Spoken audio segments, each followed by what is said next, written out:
നമസ്കാരം, ഭാരത് ലൈവിലേക്ക് സ്വാഗതം. നമസ്കാരം. നമസ്കാരം രാജേഷ് ജി, നമ്മുടെ മുഖ്യമന്ത്രി വി.ഡി. സതീശൻ ഒരു നിർദ്ദേശം കൊടുത്തിരിക്കുകയാണ് വകുപ്പുകൾക്കെല്ലാം. ചെലവ് പരമാവധി ചുരുക്കണം. സംസ്ഥാനത്തിൻ്റെ ഖജനാവ് കാലിയാണ്. അതുകൊണ്ട് ആർഭാടമൊന്നും വേണ്ട, ആഡംബരമൊന്നും വേണ്ട. നിത്യനിദാന ചെലവുകൾ പരമാവധി മുറുക്കി ഉടുത്ത് മുന്നോട്ട് പോകണം. നിത്യനിദാന ചെലവുകൾക്കുള്ള പണം മാത്രമേ ഉള്ളൂ എന്നാണ് അദ്ദേഹം ഇപ്പോൾ പറയുന്നത്. സത്യത്തിൽ എന്താണ്, കേരളത്തിൻ്റെ ട്രഷറി പൂട്ടിയോ? കേരളം കടുത്ത സാമ്പത്തിക പ്രതിസന്ധിയിലേക്ക്, അരാജകത്വത്തിലേക്ക് പോകുന്നു എന്നതിൻ്റെ സൂചനയാണോ മുഖ്യമന്ത്രിയുടെ വാക്കുകൾ? പ്രശാന്ത്, ശരിക്കും നമ്മളൊക്കെ പ്രതീക്ഷിച്ചതാണ് ഈ കാര്യം.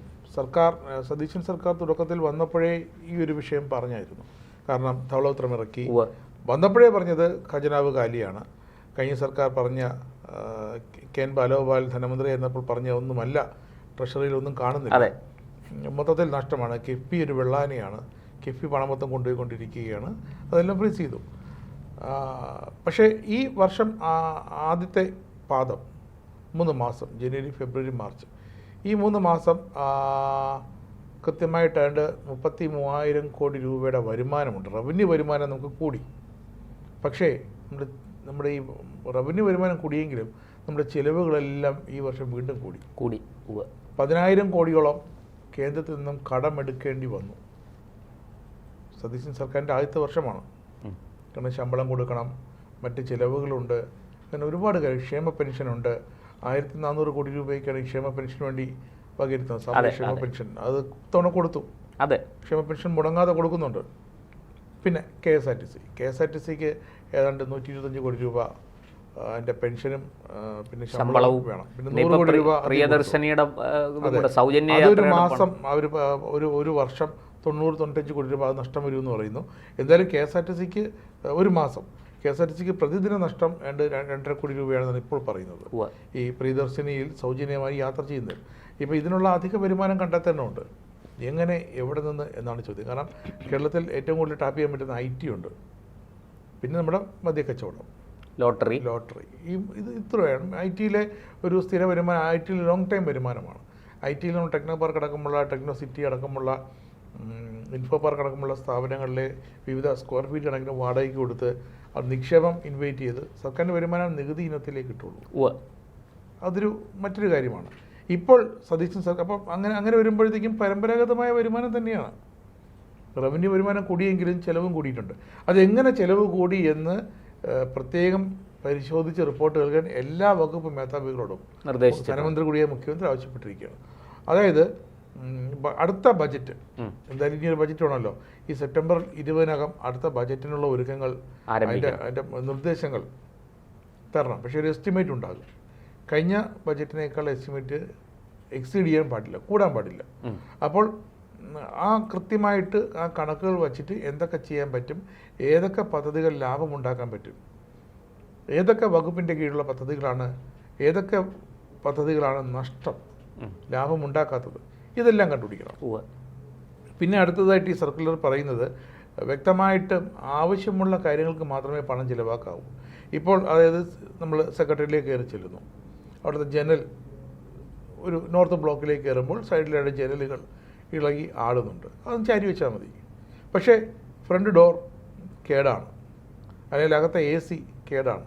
അപ്പോൾ അത് നന്നാക്കിയേ പറ്റും. കാരണം സുരക്ഷ അത്യാവശ്യമാണ്. AC ഇല്ലാതെ അത് തിരിക്കാനും പറ്റില്ല. ലൈറ്റ് സംവിധാനം, അങ്ങനെ ഒരു അറ്റകുറ്റപ്പണികൾ, നിർമ്മാണ പ്രവർത്തനങ്ങൾ സെക്രട്ടറി മാത്രമല്ല, കേരളത്തിൽ അമ്പാടുമുള്ള സർക്കാർ ഓഫീസുകളിലെല്ലാം എല്ലാം ബാധകമാണ്. നമ്മുടെ വൈദ്യുതി ഉൽപ്പാദന കേന്ദ്രങ്ങളായാലും, നമ്മുടെ മത്സ്യബന്ധന തുറമുഖങ്ങളായാലും എല്ലാത്തിനും ഒരേ നോംസാണ്. അപ്പോൾ ഈ അറ്റകുറ്റപ്പണികൾ കൃത്യമായിട്ട് അത് നടക്കുന്നുണ്ടെന്ന് ഉറപ്പാക്കുക. പക്ഷെ അത് വേണ്ടതിന് മാത്രം, അതായത് മിതവ്യയം പാടില്ല. ഇങ്ങനെ ചില ഈ മുണ്ടുമുറുക്കി ഉടുക്കൽ നയം സ്വീകരിക്കുമ്പോൾ തന്നെ നമുക്ക് വലിയ രീതിയിൽ ഈ നികുതി പിരിവിൽ കുടിശ്ശിക വന്നിട്ടുണ്ട്. ഈ നികുതി പിരിവ് ഊർജിതപ്പെടുത്താൻ മാറി മാറി വരുന്ന സർക്കാരുകൾ വലിയ ഉത്സാഹം കാണിക്കുന്നില്ല എന്നാണ് എനിക്ക് തോന്നുന്നത്. കുടിശ്ശികയാണ് അല്ലേ? അതായത് കഴിഞ്ഞ സർക്കാരിൻ്റെ കാലത്തും നികുതി പിരിവിൽ വലിയ അലസതയുണ്ടായിരുന്നു, ഉദാസീനരായിരുന്നു. ഇക്കുറിയും അത് തന്നെ സംഭവിക്കുന്നുണ്ടോ എന്നൊരു ചോദ്യമുണ്ട്.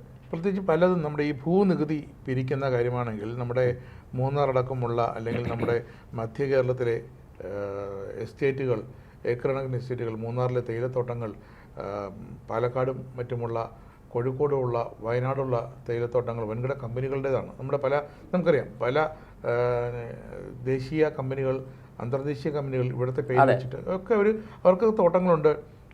പലതും കേസിലാണ്.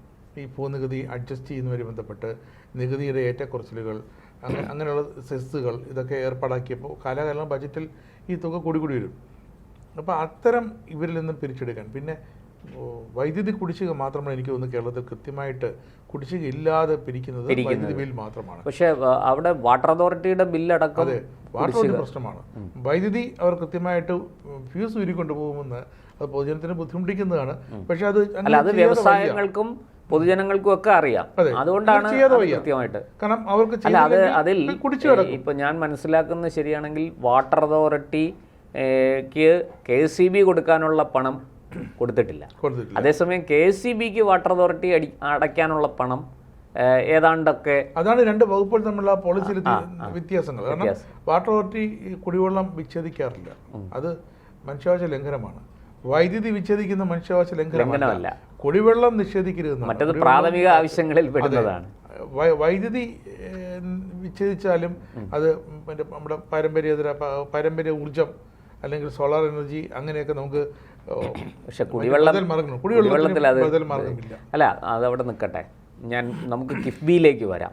ഈ കിഫ്ബിയുടെ വിഷയം എങ്ങനെയാണ്? കാരണം നിലവിൽ കിഫ്ബിക്ക് ബാധ്യത 10-35,000 കോടി രൂപയുടെ ബാധ്യതയുണ്ട്. പിന്നെ നിലവിലെ അല്ലാതെ തന്നെ ബില്ലുകൾ, ഇപ്പോൾ ഓൺഗോയിങ് പ്രോജക്റ്റുകൾ പൂർത്തിയാക്കണമെങ്കിൽ പറഞ്ഞതുപോലെ ഒരു 30-35,000 കോടി രൂപ വേണം. അങ്ങനെയെങ്കിൽ ഈ ബജറ്റിൽ കിഫ്ബിയെക്കുറിച്ചൊന്നും പറഞ്ഞിട്ടില്ല. ഇത് നമ്മളൊക്കെ പ്രതീക്ഷിച്ചിരുന്നത്, അല്ലെങ്കിൽ പൊതുവെ സാമ്പത്തിക വിദഗ്ധരൊക്കെ ചൂണ്ടിക്കാണിച്ചിരുന്നത്, കോൺഗ്രസ് സർക്കാർ വന്നാൽ കിഫ്ബിക്ക് പൂട്ട് വീഴും എന്ന് വരെ പറഞ്ഞവരുണ്ട്. കിഫ്ബിയെ അവസാനിപ്പിച്ച് കളയും എന്ന് പറഞ്ഞവരുണ്ട്. പക്ഷേ VD സതീശൻ സർക്കാർ അങ്ങനെ ഒന്നും ചെയ്തില്ല. എന്തുകൊണ്ട് അങ്ങനെ ചെയ്തില്ല എന്നൊരു ചോദ്യം ആ കാലത്ത് തന്നെ, അതായത് ബജറ്റ് അവതരിപ്പിച്ച കാലത്ത് തന്നെ, ഈ പുതിയ സർക്കാർ മെയ്യിലാണ് അധികാരമേറ്റത്. മെയ്യിൽ അധികാരമേറ്റ് കഴിഞ്ഞു ബജറ്റ് വന്നപ്പോൾ തന്നെ ഈ ചോദ്യം ഉയർന്നതാണ്. ഇനി ഈ കിഫ്ബിയുടെ കാര്യത്തിൽ, പ്രത്യേകിച്ചും ഇത്രയും കടുത്ത സാമ്പത്തിക ഞെരുക്കത്തിൽ നമ്മൾ മുന്നോട്ട് പോകുമ്പോൾ, സാമ്പത്തിക പ്രതിസന്ധി അനുഭവിച്ചു കൊണ്ടിരിക്കുമ്പോൾ, വരവിൽ വലിയ കുറവ് സംഭവിച്ചു കൊണ്ടിരിക്കുമ്പോൾ, എന്നാൽ ചെലവ് ക്രമാതീതമായി വർദ്ധിച്ചു കൊണ്ടിരിക്കുമ്പോൾ കിഫ്ബിയുടെ കാര്യത്തിൽ എന്ത് നിലപാടായിരിക്കും സ്വീകരിക്കുക? കിഫ്ബിയുടെ കാര്യത്തിൽ നമുക്ക് ഒന്നും ചെയ്യാൻ പറ്റാത്ത, ഈ തൊട്ടാൽ പൊട്ടിത്തെറിക്കുന്ന ഒരു സാധനമാണ് ഇപ്പോൾ കേരള UDF സർക്കാരിന് കിഫ്ബി. ഇത് 10 വർഷം കൊണ്ട് LDF അങ്ങനെ ഒരു വലിയ ബോംബ്, ഒരു അണുബോംബ് ഉണ്ടാക്കി വെച്ചിട്ട് പോയിരിക്കും. കാരണം അത് സർക്കാരിനെ കുറ്റം വേണ്ടി കാര്യമില്ല. കാരണം അവരെ ഉപദേശിക്കുന്ന ചില ആൾക്കാരുണ്ടായിരുന്നു, സാമ്പത്തിക വിദഗ്ധന്മാർ. അവർ പറയുന്നത് കിഫ്ബി എന്ന് പറഞ്ഞാൽ ഒരു സ്പെഷ്യൽ പർപ്പസ് എഞ്ചിനാണ്. അതായത് വേറൊരു എഞ്ചിൻ, സർക്കാർ ഒരു എഞ്ചിൻ, കടം വാങ്ങിക്കാനുള്ള 2, 4, 6 കൈയുള്ളൊരു എഞ്ചിൻ. അപ്പോൾ ഇത് പുറത്തുനിന്ന് കടമെടുക്കുക, അത് ബജറ്റ് ഇതര വിഹിതമാണ്. പക്ഷേ അവസാനം കറങ്ങിത്തിരിഞ്ഞ് ഇത് ബജറ്റിൽ തന്നെ ബാധ്യതയായിട്ട് വരും. ബജറ്റ് ഇതര വിഹിതമായി കടമെടുത്ത് ഇതിനാകെ ഇവർ ഇടതുപക്ഷം ചെയ്തത് എന്താണെന്ന് വെച്ചാൽ, ഈ കിഫ്ബിയെ ഈ നമ്മുടെ ഓഡിറ്റിൽ നിന്ന് പുറത്ത് നിർത്തിയിരുന്നു.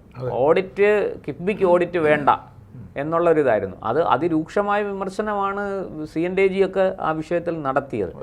CNDGക്ക് കിഫ്ബിയെക്കുറിച്ച് വലിയ പരാതികളുണ്ട്. അത് റിസർവ് ബാങ്കിലടക്കം അതിൻ്റെ പരാതിയൊക്കെ പോവുകയും, അത് സംസ്ഥാന സർക്കാരിന് സത്യത്തിൽ ഈ കിഫ്ബി ഇങ്ങനെ ഒരു സാധനം രൂപീകരിച്ച് മുന്നോട്ട് പോകാനുള്ള ഭരണഘടനാപരമായ അനുമതി സർക്കാരിനുണ്ടോ എന്ന് പോലും ഇപ്പോഴും ഞാൻ സംശയിക്കുന്നുണ്ട് കേട്ടോ. എനിക്ക് അങ്ങനെ തോന്നുന്നുണ്ട്. കാരണം അന്നത്തെ സർക്കാർ പ്രത്യേക രീതിയിൽ കിഫ്ബി സംസ്ഥാനത്തിന്റെ വികസനത്തിന് വേണ്ടി കിഫ്ബി രൂപീകരിക്കുന്നു, വികസനത്തിന് വേണ്ടിയുള്ളൊരു അടിസ്ഥാന സൗകര്യ വികസനത്തിനെന്നാണ് പറഞ്ഞത്. പക്ഷേ ഈ അടിസ്ഥാന സൗകര്യ വികസനം എന്ന് പറയുന്നത് അത് വെറും ഈ നമ്മുടെ നോൺ പ്രോഫിറ്റബിൾ അസറ്റിലേക്ക്, അത് പിന്നെ ഇന്റർനാഷണൽ ഷെയർ മാർക്കറ്റിൽ പോയി 9% പലിശയ്ക്ക് കടം വാങ്ങിച്ചിട്ട് ഇവിടെ 6%, 6.5% ഗ്രാമത്തിലെ പാലം, അത് ദേശീയപാത പോലുമല്ല. ശരി, ദേശീയപാതയോ MC റോഡോ ആണെങ്കിൽ നമുക്ക് പിന്നെയും ടോൾ പിരിക്കാം. ഇതിപ്പോ ദേശീയപാതയല്ല, അവിടെ കൊണ്ടൊരു പാലം പണിത് ഇത് എങ്ങനെ തിരിച്ചെടുക്കും? ആ പാലത്തിൽ നിന്ന് എന്ത് റവന്യൂ ഉണ്ട്? ഒരു മരം, ഒരു മാവ് നട്ട, ഒരു തെങ്ങ് നട്ട. അടിസ്ഥാന സൗകര്യ വികസനത്തിന് സർക്കാരിൻ്റെ കയ്യിൽ പണമില്ലായിരുന്നു, അതൊരു സത്യമാണ്. അവിടെ അടിസ്ഥാന സൗകര്യ വികസനം നടത്താൻ വേണ്ടിയിട്ട് പുതിയ മാർഗങ്ങൾ അവലംബിച്ച് കടം വാങ്ങി കുറേയൊക്കെ അത് നടത്തി. കുറേ അതിനകത്ത് ഈ പറയുന്നത് പോലെ വീഴ്ചകളും ഉണ്ടാകാം, നമുക്കതറിയില്ല. അതിൻ്റെ കാരണം ഓഡിറ്റ് ചെയ്താലല്ലേ അറിയുള്ളൂ, ഇത് ഓഡിറ്റില്ലല്ലോ. ഈ ഒരു സാഹചര്യത്തിൽ ഇനി അതിനെ മുന്നോട്ട് കൊണ്ടുപോകാൻ വി ഡി സതീശൻ സർക്കാർ തയ്യാറാകുമോ? അതോ ഈ പറഞ്ഞതുപോലെ താങ്കൾ പറഞ്ഞ പോലെ ഇതൊരു വലിയ ബോംബാണ്? 30,000 കോടി രൂപയുടെ ബോംബ്, പകുതി ബോംബ്, അതായത് 30,000 കോടി രൂപയുടെ കുറേ പദ്ധതികൾ അത് കിഫ്ബി ചെലവാക്കി വെച്ചിട്ടുണ്ട്. ഇനിയൊരു 30,000 കോടി രൂപയുടെ അധിക ബാധ്യതയാണ് അതൊക്കെ കിഫ്ബി ഉണ്ടാക്കി വെച്ചിരിക്കും. സ്കൂളുകൾ, ഓൺഗോയിങ് പ്രോജക്റ്റുകൾക്ക് പണം എന്തായാലും പകുതി ചെലവഴിച്ചെടുത്ത് ബാക്കി പണം കൂടെ കൊടുക്കാതിരിക്കാൻ പറ്റില്ല. ആകെ നമ്മൾ ഇന്ധനത്തിന് 2 രൂപ സെസ് നമ്മുടെ കയ്യിൽ നിന്ന് 2 രൂപയോ 1 രൂപ എന്തോ പിടിക്കുന്നുണ്ടല്ലോ. അതാണ് ഈ കിഫ്ബിയിലേക്ക് വരുന്ന വരുമാനം. അത് മാത്രമാണ്. ആ വരുമാനം വെച്ചുകൊണ്ടാണ് ഈ കളിയെല്ലാം കളിക്കുന്നത്. അതെ, നമ്മൾ സർക്കാർ സ്കൂളിൽ ഒരു സർക്കാർ സ്കൂളിൽ ഒരു വലിയൊരു കെട്ടിടം പണിത് കൊടുത്താൽ എങ്ങനെയാണ് വരുമാനം തിരിച്ചു പിടിക്കും? സർക്കാർ വിദ്യാഭ്യാസം സൗജന്യമാണ്. അതായത് ഒരു സർക്കാർ ആശുപത്രിയിൽ ഒരു കെട്ടിടം പണിത് പ്രത്യുത്പാദനപരമായിട്ട് നിക്ഷേപിച്ചാൽ മാത്രമേ, കിഫ്ബിയുടെ പണമെടുത്ത് നിക്ഷേപിച്ചാൽ മാത്രമേ ഈ കടം ഉയർന്നു പോകാതെ കുറച്ച് കൊണ്ടുവരാൻ. ഈ പണം കൊണ്ട് നമ്മുടെ IT പാർക്കുകളിലോ നമ്മുടെ കഞ്ചിക്കോട് വ്യവസായ ഫാക്ടറി പോലുള്ള നമ്മുടെ ഇൻഡസ്ട്രിയൽ പാർക്കുകളിലോ സ്പെഷ്യൽ സോണുകളിലോ ഒക്കെ നിക്ഷേപിച്ചിരുന്നു. പക്ഷേ നമ്മുടെ പൊതുമേഖലാ സ്ഥാപനങ്ങളടക്കം ഇതുപോലെ വ്യവസായ മേഖലയിലെ PSCകളെല്ലാം മിക്കവാറും കടക്കണിയിലാണ്.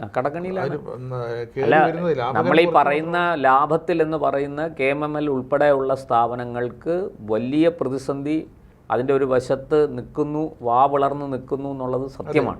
ഔഷധി ലാഭത്തിലാണ് സർക്കാരിന് ലാഭവിഹിതം ഇപ്പോൾ കൊടുത്തു. എത്ര ലാഭവിഹിതം? 5 കോടി രൂപ. അതുകൊണ്ട് എന്താകാൻ കടലിൽ കായം കലക്കുന്ന പോലെ. അതേപോലെ തന്നെ ഓരോരോ സ്ഥാപനങ്ങളും നമ്മുടെ കെൽട്രോൺ ഇപ്പോൾ ഉണ്ടാക്കുന്ന എന്താണ്? ചില പ്രതിരോധ വകുപ്പിന് വേണ്ടി ചില മൈനുകളുടെ പാർട്സ് ഒക്കെ ഉണ്ടാക്കുന്നുണ്ട്.